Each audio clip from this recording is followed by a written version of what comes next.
हाँ जी, welcome to Harsh IAS. 17th lecture है आज हमारा एथिक्स का। हम बात कर रहे थे aptitude and foundational values of self service के बारे में। एप्टीट्यूड का मतलब क्या होता है? Aptitude is basically set of abilities which are required to perform a task. Aptitude is basically professional competence. और फाउंडेशनल वैल्यूज का मतलब क्या होता है? Foundational values are core values. Foundational values are those values which form the basis, which form the identity, which form the backbone of an organization। इन सभी चीजों के बारे में इससे पिछले सेशन में हमने पढ़ लिया था, बातचीत कर ली थी। आज के सेशन में हम बात करेंगे सिविल सर्विसेज से रिलेटेड फाउंडेशनल वैल्यूज के बारे में। और आपके सिलेबस के अंदर कई सारी फाउंडेशनल वैल्यूज को मेंशन किया गया है। सबसे पहले हम बात करेंगे इंटीग्रिटी के बारे में।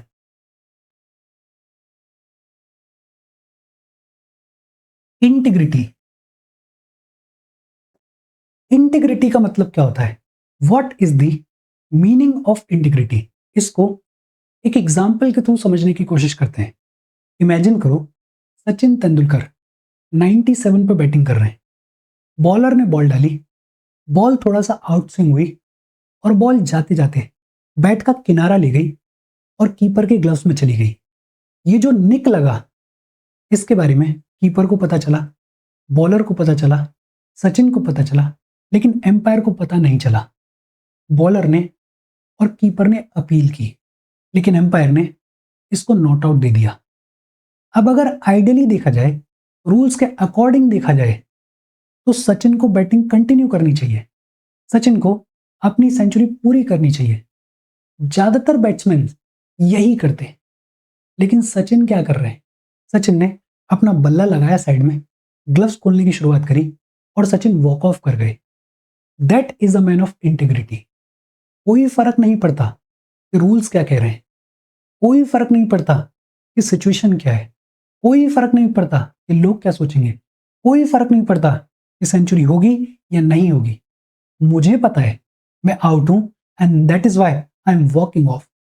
That is the man of integrity. For example, Lal Bahadur Shastri, जब शास्त्री प्राइम मिनिस्टर हुआ करते थे, तो एक दिन वो कहीं बाहर घूमने के लिए गए और पीछे से उनके जो बेटे हैं वो उनकी ऑफिशियल कार को लेकर आसपास कहीं घूमने चले गए। शास्त्री वापस आए। जब शास्त्री वापस आए तो देखा कि गाड़ी नहीं है, तो अपने स्टाफ से पूछा कि गाड़ी कहाँ चली गई। तो स्टाफ ने कहा कि गाड़ी तो छोटे साहब लेकर गए। शास्त्री प्राइम मिनिस्टर है, क्या फर्क पड़ जाता अगर बेटा 2-4 किलोमीटर घूम के आ जाता? तो कोई पूछने वाला नहीं था, कोई कुछ कहने वाला नहीं था। लेकिन Lal Bahadur Shastri, he is a man of integrity. Shastri क्या कर रहे हैं? शास्त्री थाने जा रहे हैं और थानेदार को बोल रहे हैं कि कंप्लेन लिखो, गाड़ी चोरी हो गई है। थानेदार डर रहा है, प्राइम मिनिस्टर खड़े हुए हैं सामने, और शास्त्री क्या कह रहे हैं? आपका काम है, ईमानदारी से करो। शास्त्री क्या कहने की कोशिश कर रहे हैं? शास्त्री ये कहने की कोशिश कर रहे हैं कि ये जो कार है, ये मुझे ऑफिशियल कैपेसिटी में मिली है, ये पब्लिक मनी से चलती है, इसको मेरा बेटा कैसे यूज कर सकता है? That is a man of integrity. Lal Bahadur Shastri अपने ग्रैंड चिल्ड्रंस के लिए लेटर लिखा करते थे। उस जमाने में लेटर्स चलते थे, तो लाल बहादुर शास्त्री लेटर्स लिखा करते थे। इन लेटर्स को लिखने के लिए जो पेन एंड पेपर रिक्वायर्ड होता था, उसके लिए शास्त्री अपनी जेब से पैसा देते थे। सोचो, प्राइम मिनिस्टर है, उनके ऑफिस में पेन की कमी है, उनके ऑफिस में पेपर की कमी है, कोई उनसे पूछने वाला है? और prime minister of this country अगर 50 पेज यूज कर भी लेंगे, अगर एक पेन यूज कर भी लेंगे, तो क्या ये फर्क पड़ जाएगा? लेकिन नहीं, शास्त्री ऐसा नहीं कर रहे हैं। बिकॉज शास्त्री क्या कह रहे हैं? ये जो पेन है, ये जो पेपर है, ये पब्लिक मनी से आता है, ऑफिशियल यूज के लिए आता है, मैं इसको पर्सनल यूज में नहीं ले सकता हूं। That is a man of integrity. Gandhi, उनसे बड़ा कोई एग्जाम्पल है ही नहीं। गांधी जी को जब सेडिशन के लिए अरेस्ट कर लिया गया, तो कोर्ट में खड़े होकर गांधी जी क्या कह रहे हैं कि मैं सेडिशन के लिए माफी नहीं मांगूंगा, जो ज्यादा से ज्यादा सजा है वो आप मुझे दे दो, मैं माफी नहीं मांगूंगा। बिकॉज मेरी पूरी लड़ाई क्या है? मेरी पूरी लड़ाई है कि जो कानून है ये गलत है। अगर इसी कानून के तहत मैंने माफी मांग ली तो मेरी बात की वैल्यू क्या रह जाएगी? मुझे सजा दो, मैं माफी नहीं मांगूंगा। That is the man of integrity. Integrity का मतलब क्या है? Being honest. इंटीग्रिटी का मतलब क्या है? Being courageous. इंटीग्रिटी का मतलब क्या है? Being upright irrespective of the situation. कोई फर्क नहीं पड़ता है कि सिचुएशन क्या है, कोई फर्क नहीं पड़ता है कि पॉलिटिकल प्रेशर है या नहीं है, कोई फर्क नहीं पड़ता है कि आपको पर्सनल लेवल पे फायदा हो रहा है या नुकसान हो रहा है, कोई फर्क नहीं पड़ता है। बस आपको पता है ये सही है और आप उस डायरेक्शन में ही चल रहे हो, आप उस डायरेक्शन में ही चलोगे। That is called integrity. ये जो इंटीग्रिटी है, it is exactly opposite of hypocrisy. Hypocrisy का मतलब क्या होता है? क्या बातें बड़ी बड़ी करते हो लेकिन कंडक्ट में लेके नहीं आते हो। बातें आप करते हो जेंडर इक्वलिटी की, बातें आप करते हो विमेन एम्पावरमेंट की, लेकिन जब कंडक्ट की बारी आती है तो एकदम अपोजिट।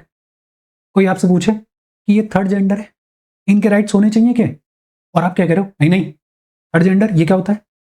दो ही जेंडर होते हैं, मेल फीमेल। बातें बड़ी बड़ी जेंडर इक्वलिटी की, कंडक्ट में कुछ नहीं है। That is hypocrisy. बातें करते हो आप विमेन एम्पावरमेंट की, लेकिन अपनी बहन को क्या बोलते हो? बाहर अगर जाएगी तो सिर्फ सलवार सूट पहन के जाएगी, जीन्स नहीं पहनेगी। That is hypocrisy. ये जो हिपोक्रेसी है ये ऐसे ऐसे लेवल्स पे होती है कि हमें पता भी नहीं चलता है। हमारे मम्मी पापा हर रोज ही कहते हैं बेटे बेटी में कोई फर्क नहीं है, दोनों हमारे लिए बराबर है। लेकिन कंडक्ट देखो, घर में अगर एक गिलास दूध का है, सिर्फ एक गिलास बचा हुआ है, तो हमारी माँ जो कि खुद एक औरत है, उनका हाथ जाएगा ग्लास की तरफ और ये जो ग्लास है इसको बेटी की तरफ खिसका दिया जाएगा। बेटी से पूछा भी नहीं जाएगा। आधा आधा करने की दूर की बात है, क्योंकि ताकत की बात है। ताकत तो बेटे को चाहिए, बेटी की क्या जरूरत है? पढ़ाई की बारी आएगी, बेटा दिल्ली जाना चाहिए, बेटा कोटा जाना चाहिए, बेटा लंदन जाना चाहिए। बेटे की पढ़ाई पे 20 लाख खर्च हो जाए कोई दिक्कत नहीं है। बेटी की पढ़ाई की बारी आई, इसको तो बीए करवाएंगे, इसको तो बीएससी करवाएंगे, बीएससी करवा के बीएड करवा देंगे, टीचर वगैरह बन जाएगी। अब ये क्या, ये डिस्क्रिमिनेशन है। बातें बड़ी बड़ी करते हैं हमारे पेरेंट्स कि नहीं बेटे बेटी में कोई फर्क नहीं होता है, लेकिन कंडक्ट में हिपोक्रेसी देखने को मिलती है। मैं अक्सर ये कहता हूं कि अगर जेन्युइनली आपके पेरेंट्स लड़के और लड़की को बराबर ट्रीट करते हैं तो लड़कियों को थैंकफुल होना चाहिए। आप बड़े लकी हो। Otherwise almost 90% of the families in this country बातें बड़ी बड़ी करेंगे, लेकिन जब कंडक्ट की बारी आएगी तो हिपोक्रेसी देखने को मिलेगी। तो integrity is exactly opposite of hypocrisy. Integrity का मतलब क्या है? होपफुली आपको समझ में आया होगा। ये जो बातचीत हमने की, इसी को फॉर्मल लैंग्वेज में कैसे लिखा जाएगा उसको समझते हैं। देखो, ये जो टर्म है इंटीग्रिटी, ये आया एक लैटिन वर्ड, एक लैटिन वर्ड इंटीजर से। और ये जो इंटीजर है इसका मतलब क्या होता है? इसका मतलब होता है होल, इसका मतलब होता है कंप्लीट। और यहीं से हम इंटीग्रिटी की डेफिनेशन निकाल सकते हैं। इंटीग्रिटी क्या है? Integrity is complete adherence, complete adherence या फिर absolute adherence to the values, absolute adherence to the values is known as integrity. या फिर दूसरे तरीके से अगर कहें तो ये जो वर्ड है इंटीजर, इसी से एक वर्ड आया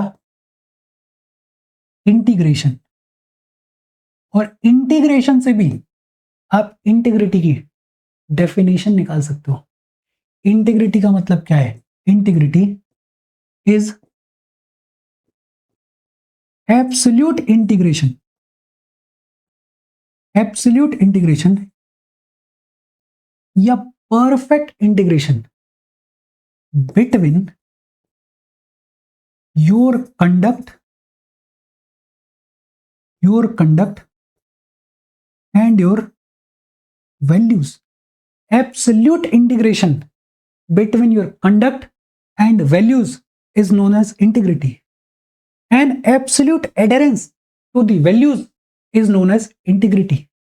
अभी हम बात कर रहे थे, ये जो इंटीग्रिटी है it is opposite of hypocrisy. Integrity is opposite of hypocrisy. Integrity is basically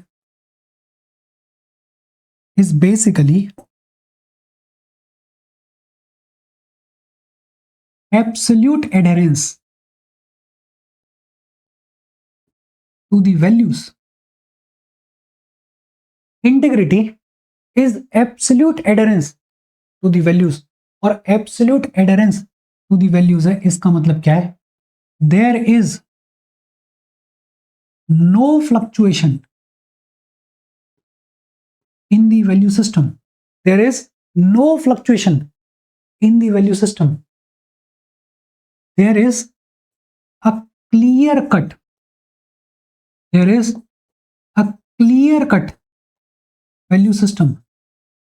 जब क्लियर कट वैल्यू सिस्टम होगा, जब एक परफेक्ट हायरार्की होगी आपके वैल्यू सिस्टम में, तो कोई फ्लक्चुएशन देखने को नहीं मिलेगा, और जब फ्लक्चुएशन देखने को नहीं मिलेगा तो absolute adherence to the values देखने को मिलेगा। What is integrity? Integrity is basically highest standard, is basically the highest standard of behaviour या फिर of conduct. Integrity is highest standard of conduct. Integrity is basically being honest, is basically being courageous, is basically being upright even in adverse situations. Integrity is basically जो आप कहते हो वो आप करते हो। Integrity is basically absolute adherence to the values. Integrity is basically absolute integration between your conduct and your values. Integrity is exactly opposite of hypocrisy. Integrity का मतलब क्या होता है? Hopefully आपको समझ में आया होगा।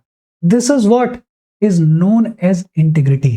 अब सवाल आता है, इंटीग्रिटी और एक दूसरा टर्म है, वो दूसरा टर्म क्या है? इंटेलिजेंस।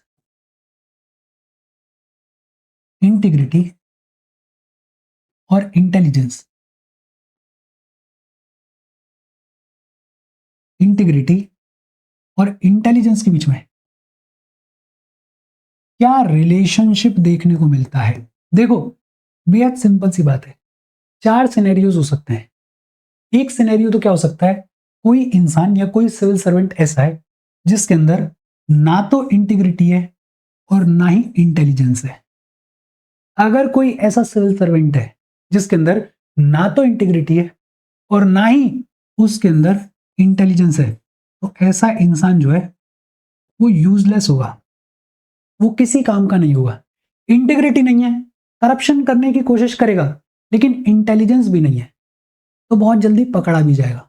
यूजलेस है, ना ये करप्शन कर पाएगा और ना इसके पास में इंटेलिजेंस है। दूसरा सिचुएशन क्या हो सकता है? दूसरा सिचुएशन हो सकता है कि इंटीग्रिटी तो है लेकिन इंटेलिजेंस नहीं है। ये जो इंसान है ये भी किसी काम का नहीं है। इनफैक्ट ये ज्यादा बड़ी समस्या है। ये बेसिकली क्या है? ये बेसिकली हिंड्रेंस है। ये बेसिकली क्या है? ये रोड ब्लॉक है। इंटेलिजेंस है नहीं, दिमाग है नहीं, लेकिन बड़ी बड़ी बातें करेगा। जो बड़ी बड़ी बातें हैं उनको इंप्लीमेंट करने के लिए दिमाग भी तो चाहिए।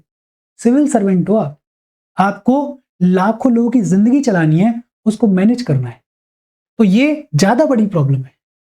फिर एक तीसरा सिनेरियो क्या हो सकता है कि कोई ऐसा इंसान है जिसके पास में इंटीग्रिटी नहीं है लेकिन इंटेलिजेंस है, और ये बेहद डेंजरस कॉम्बिनेशन है।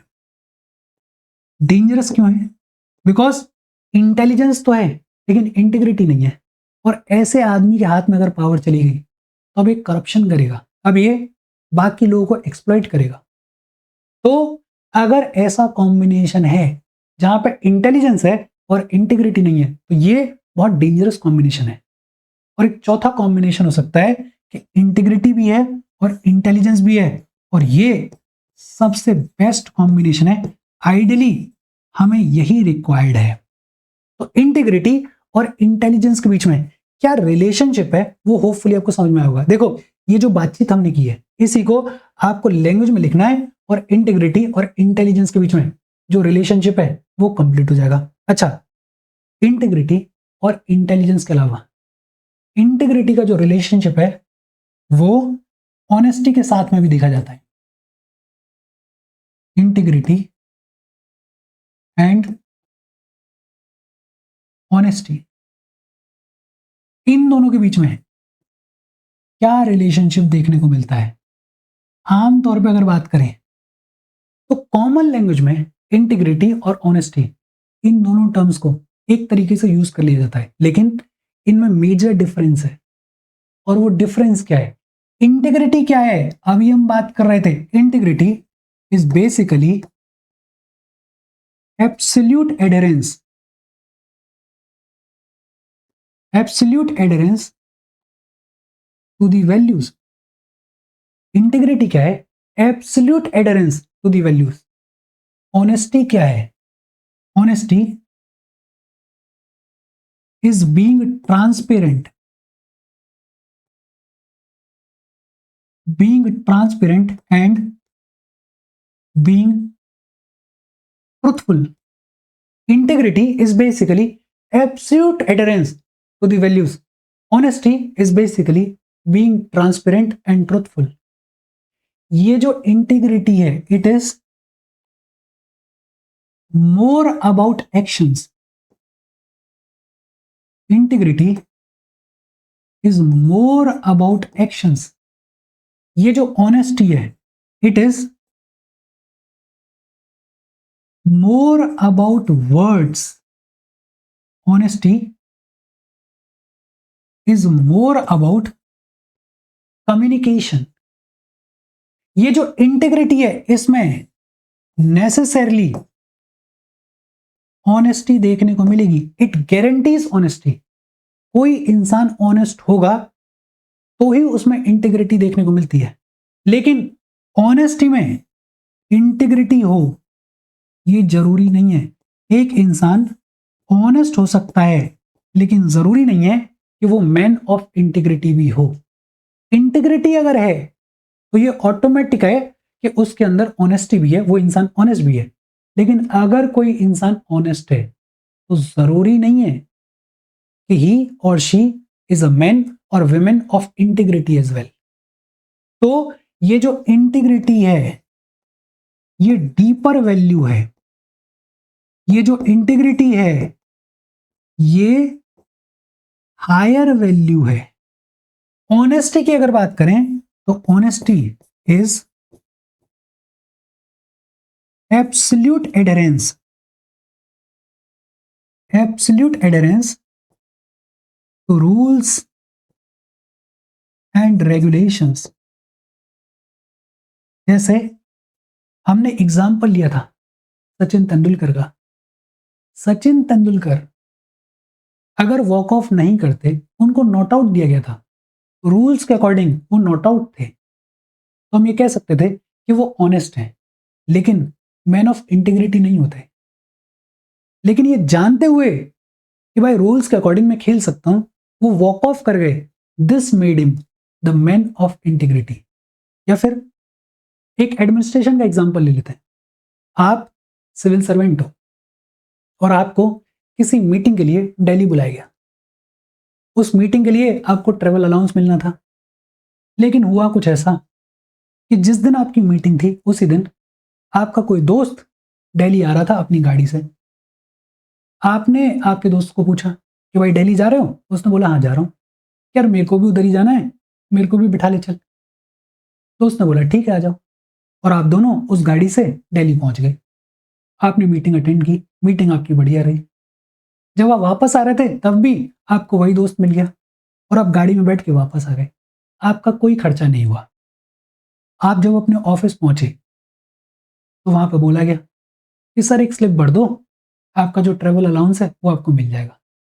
जो ऑनेस्ट आदमी होगा, जो रूल्स एंड रेगुलेशंस के अकॉर्डिंग चलने वाला आदमी होगा, वो क्या बोलेगा कि हाँ भाई, ट्रेवल अलाउंस मेरा बनता है, मेरे को लेना चाहिए सरकार से।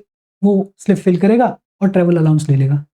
लेकिन जो इंटीग्रिटी वाला इंसान है वो क्या बोलेगा, मेरा पैसा तो लगा ही नहीं है यार, मैं तो दोस्त की गाड़ी से गया, दोस्त की गाड़ी से वापस आ गया। तो ये क्या बोलेगा कि नहीं यार, मुझे ट्रेवल अलाउंस के पैसे नहीं चाहिए, बिकॉज मेरा पैसा लगा ही नहीं है। That is a man of integrity. तो ऑनेस्टी में और इंटीग्रिटी में फर्क क्या है कि honesty is basically absolute adherence to the rules and regulations. Integrity is basically the absolute adherence to the values. Honesty is more about words, is more about communication. Integrity is more about actions. अगर कोई इंसान integrity वाला इंसान है तो वो necessarily honest होगा, उसमें ऑनेस्टी देखने को मिलेगी। लेकिन अगर कोई इंसान ऑनेस्ट है तो जरूरी नहीं है कि वो इंटीग्रिटी वाला भी इंसान हो। Integrity is a deeper value, is a higher value. देखो, इंटीग्रिटी का मतलब क्या होता है। इंटीग्रिटी और इंटेलिजेंस के बीच में कैसा रिलेशनशिप देखने को मिलता है, और इंटीग्रिटी और ऑनेस्टी के बीच में कैसा रिलेशनशिप देखने को मिलता है, ये सब हमें समझ में आ गया। अब सवाल आता है कि व्हाई इज इंटीग्रिटी इंपॉर्टेंट, या फिर ये कहें कि what is the importance of integrity. और देखो, हमें ये समझ में आता है इंटीग्रिटी की जो सबसे इंपॉर्टेंट इंपॉर्टेंस है वो क्या है कि अगर आप मैन ऑफ इंटीग्रिटी हो तो आपकी क्रेडिबिलिटी बनेगी, आपकी समाज में, आपकी डिपार्टमेंट में, आपकी अपने लोगों में क्रेडिबिलिटी बनेगी। क्रेडिबिलिटी बनेगी तो लोग आप पे भरोसा करेंगे। क्रेडिबिलिटी बनेगी तो लोग आपकी बात सुनने को तैयार होंगे। अगर आप इंटीग्रिटी वाले इंसान हो तो you will inspire and lead others in positive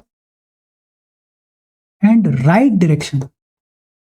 जैसे लाल बहादुर शास्त्री, उनका जो कंडक्ट था उसको देख के कितने सारे लीडर्स इंस्पायर हुए होंगे या हो सकते थे। तो अगर आप इंटीग्रिटी वाले इंसान हो then you will inspire and lead others into positive direction. अगर आप इंटीग्रिटी वाले इंसान हो then you will be able to build trust, build trust between government and citizens. अगर आपके जिले के लोग आप पे भरोसा करते हैं तो आप गवर्नमेंट और उन सिटीजन्स के बीच में ब्रिज का काम कर सकते हो। लोग आपकी बात सुनेंगे, आपकी बात पर भरोसा करेंगे and you will be able to build trust between the government and the citizens. फिर अगर आप इंटीग्रिटी वाले इंसान हो तो आपके अंदर एक सेंस ऑफ फुलफिलमेंट भी देखने को मिलेगा। भाई अंदर से भी तो सुकून आता है, यार मैं अच्छा इंसान हूं, मैं कुछ गलत नहीं कर रहा हूं, मैं सही रास्ते पे चल रहा हूं। वो सेंस ऑफ फुलफिलमेंट आपके अंदर देखने को मिलेगा। बीइंग अ सिविल सर्वेंट, पिछले सेशन में हम बात कर रहे थे कि आपके पास में बहुत सारी डिस्क्रिशनरी पावर्स होती हैं। ये जो डिस्क्रिशनरी पावर्स हैं इनको राइटफुल तरीके से यूज किया जाए, उसमें इंटीग्रिटी बड़ा इंपॉर्टेंट रोल प्ले करती है। बीइंग अ सिविल सर्वेंट, लाखों लोगों की जिंदगी आपके हाथ में होती है। आप अपने प्रेजुडिसेस के साथ में चीजों को नहीं देख सकते हैं, और ये जो इंटीग्रिटी है ये हेल्प करती है इन ओवरकमिंग योर प्रेजुडिसेस। तो इंटेग्रिटी की इंपॉर्टेंस क्या है? एक तो इट बिल्ड्स क्रेडिबिलिटी, दूसरा इंटेग्रिटी वाला इंसान इंस्पायर करता है, लीड करता है और लोगों को in the positive direction, in the right direction. Integrity वाला इंसान can build trust between the government and the citizens. एक सेंस ऑफ फुलफिलमेंट देखने को मिलता है। ये जो डिस्क्रिशनरी पावर्स आपके हाथ में होती हैं, इनको लिमिट करती है इंटीग्रिटी, और आपके जो प्रेजुडिस होते हैं उनको भी ओवरकम करने में मदद करती है इंटीग्रिटी। और बहुत सारे इंपॉर्टेंस को आप लिख सकते हो, लेकिन हाँ, ये जो मेजर इंपॉर्टेंस है वो हमने लिख लिया। इंटीग्रिटी का मतलब क्या होता है? इंटीग्रिटी का इंटेलिजेंस और ऑनेस्टी के साथ में रिलेशनशिप क्या होता है, वो सब हमने समझ लिया। होपफुली ये सारी चीजें आपको समझ में आई होंगी। Integrity as a value, as a foundational value हमें समझ में आ गई।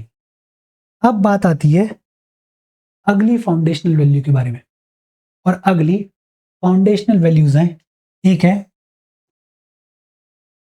सिंपैथी, दूसरी इसी से मिलती जुलती एम्पैथी, और तीसरी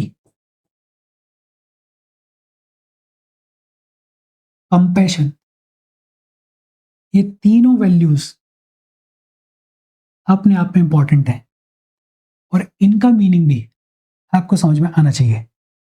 सबसे पहले हम बात कर रहे हैं सिंपैथी के बारे में। What is sympathy?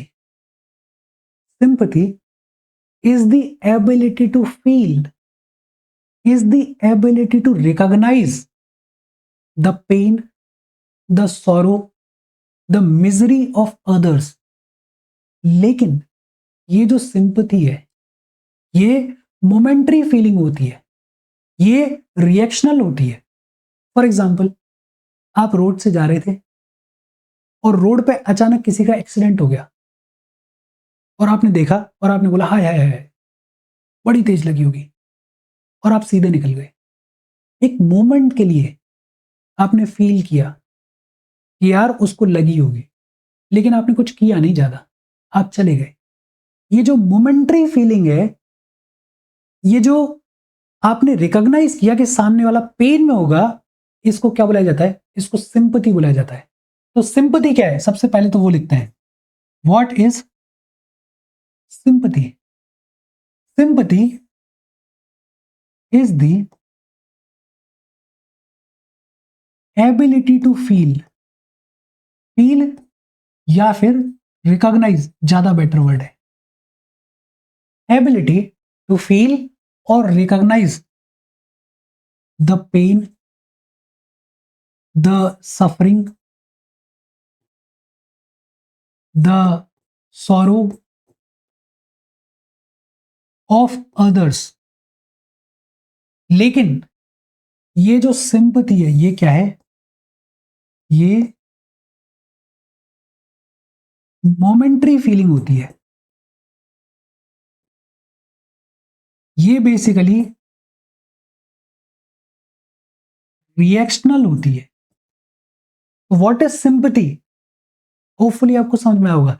ये जो सिंपैथी है, इसमें इमोटिव एस्पेक्ट देखने को मिलता है। आप फील कर पा रहे हो, भले ही एक मोमेंट के लिए, लेकिन आप फील कर पा रहे हो। जरूरी नहीं है कि आपको वो चीज समझ में आती हो, लेकिन आप फील कर पा रहे हो। फॉर एग्जाम्पल, कोई ऐसी लड़की है जिसके ऊपर डोमेस्टिक वायलेंस हुआ, और वो आपको आके बता रही है कि मेरे साथ मारपीट हुई। आपको पता ही नहीं है डोमेस्टिक वायलेंस क्या होता है, आप समझ ही नहीं पाते हो कि डोमेस्टिक वायलेंस क्या होता है, क्योंकि आपके साथ में कभी हुआ नहीं। लेकिन जब वो आपको बता रही है, तो आप फील कर रहे हो, आप रिकॉग्नाइज कर रहे हो, आप ये जान रहे हो कि हाँ, इसके साथ में कुछ गलत हुआ है। That ability to feel, that ability to recognise the pain, the suffering, the sorrow, the misery of others is known as sympathy. लेकिन इंपॉर्टेंट क्या है? ये मोमेंटरी फीलिंग होती है, ये रिएक्शनल फीलिंग होती है। सिंपैथी क्या है? होपफुली आपको समझ में आया होगा। सिंपैथी के बाद बात आती है एम्पैथी के बारे में। What is empathy? और जब बात होती है एम्पैथी के बारे में, तो empathy is the ability to understand, ability to understand the pain, the suffering, the sorrow, the misery of others. Empathy का बेसिक मतलब है कि आप जो है you are putting yourself,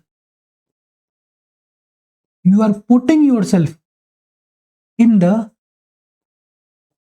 shoes of others. जो आदमी पेन में है, जो आदमी सफर कर रहा है, आप खुद को उसके शूज में डाल के चीजों को देखने की कोशिश कर रहे हो, अंडरस्टैंड करने की कोशिश कर रहे हो, उसको क्या बुलाया जाता है? उसको एम्पैथी बुलाया जाता है। सिंपैथी और एम्पैथी के बीच में डिफरेंस क्या है, ये आपको अभी समझ में आएगा।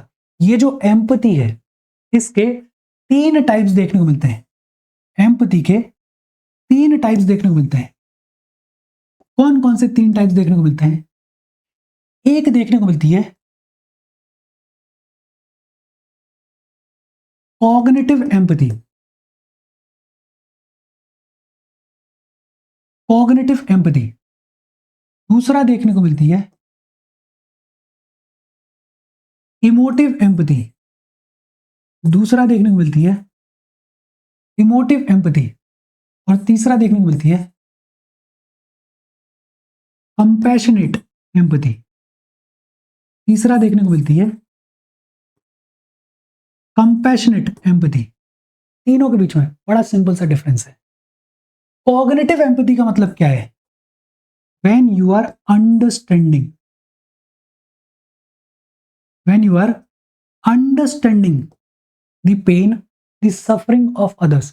ध्यान देना, यहां पे आप दूसरों का जो पेन है, जो सफरिंग है, उसको समझ पा रहे हो, लेकिन जरूरी नहीं है कि आप इसको फील कर पा रहे हो। अगर आप दूसरों के पेन को, सफरिंग को अंडरस्टैंड कर पा रहे हो लेकिन फील नहीं कर पा रहे हो, तो वो क्या है? वो है cognitive empathy. For example, doctors, आप डॉक्टर के पास में जाओगे, डॉक्टर आपके पेन को समझेगा, डॉक्टर आपकी सफरिंग को समझेगा। जरूरी नहीं है कि वो जो डॉक्टर है वो आपके पेन को फील भी कर रहा हो। इनफैक्ट ये जो डॉक्टर्स होते हैं, इनको तो कंपैशन फटीग हो जाता है, फील कुछ होता ही नहीं है, सिर्फ समझ रहे होते हैं। तो कॉग्निटिव एम्पैथी का मतलब क्या है? कि आप किसी और के पेन को, सफरिंग को समझ रहे हो लेकिन फील नहीं कर पा रहे हो। इमोटिव एम्पैथी का मतलब क्या है? कि आप किसी और के पेन को समझने के साथ साथ, समझने के साथ साथ फील भी कर पा रहे हो, फील भी कर पा रहे हो और समझ भी पा रहे हो किसी दूसरे के पेन को, किसी दूसरे की सफरिंग को। तो वो क्या है? वो है इमोटिव एम्पैथी। और फिर तीसरा कंपैशनेट एम्पैथी। आप किसी दूसरे के पेन को समझ पा रहे हो, समझने के साथ साथ फील भी कर पा रहे हो, और फील करने के साथ साथ you are willing to help also, you are willing to help also. तो उसको क्या बोला जाता है? उसको कंपैशनेट एम्पैथी बोला जाता है। ध्यान देना, ये जो इमोटिव एम्पैथी है और जो सिंपैथी है, उनके बीच में बहुत ज्यादा डिफरेंस होता नहीं है।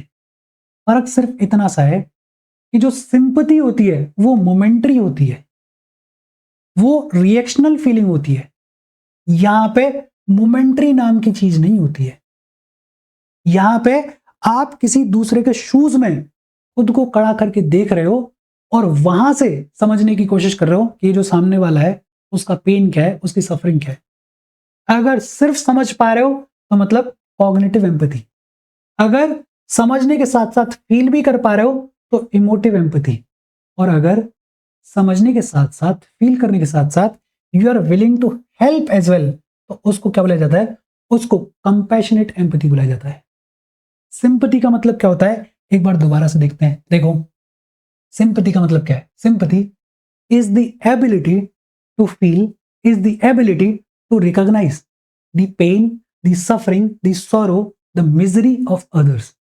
But sympathy is a momentary feeling, sympathy is a reactional feeling। sympathy के अंदर आपको इमोटिव एस्पेक्ट देखने को मिलेगा। फिर हमने बात की एम्पैथी के बारे में, और एम्पैथी क्या है?